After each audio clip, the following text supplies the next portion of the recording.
with our social science project. It's about Barhaven, 150 years ago. I was at the library yesterday. I've got these books and these old maps. That's interesting. The train station and square were here 150 years ago. But the zoo and the shopping centre weren't. They're modern. There were a lot of rivers in Barhaven 150 years ago. Where are they now?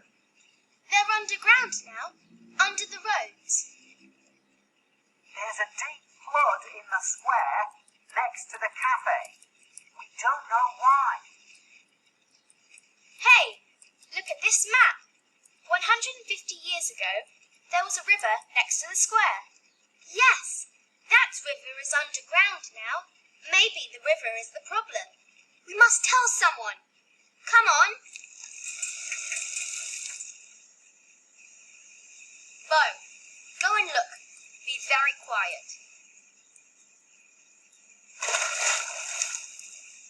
I was very quiet. And?